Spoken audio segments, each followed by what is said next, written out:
Residents of Ogbo Hill area recently rejoiced over the rehabilitation of HillTop Road within Egege layout in Aba North Council of Abia State. The road before the rehabilitation had been dilapidated for 26 years, bringing untold hardship to residents of the area.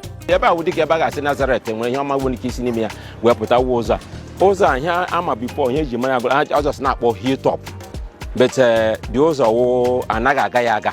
Only a prophet maybe about 3-4 years ago that name when he came the passable, copy from KD motorable like this. Only when he can say the prophet and all gang of malaria. No ways you can what I want.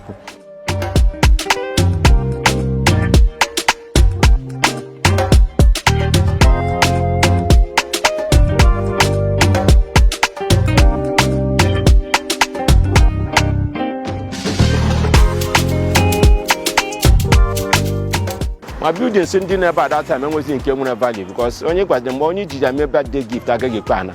For my life, I've been all road there before. They get about the young issue.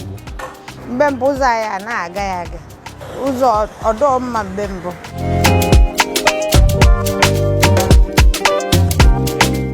The road was built by Governor Ikpeazu and built to last over 40 years, owing to use of rigid pavement and asphalt.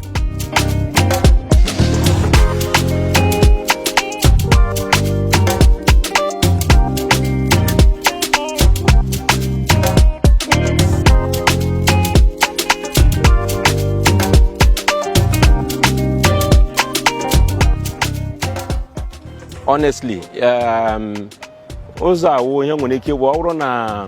an individual and a miracle. I want to case Oza one of the miracles of OKZ Bazo's administration. Also a thing of joy, no matter Egazi this place. And the thing was only choosing property you will as a go log. Manakele Richine can OKZ Bazo Beritre. Bianoya, Roya Yade like this. Ndi biaba didn't be about here like a chip look as if in a hurry. Or they get possible. Now you chip look as if in a hurry. Men when he was on my cosa, and the people on doors on a chakra.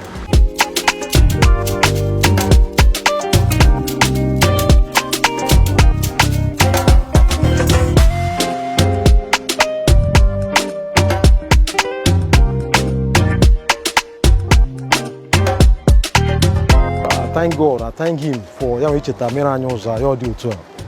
So, a Jesus. Chineke bia mebere. Owo na bia grade e bezieri ya. Njemburu ya na adora ayi mfe.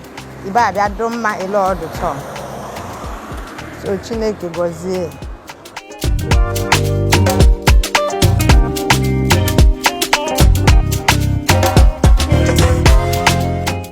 Project 024 HillTop Road Aba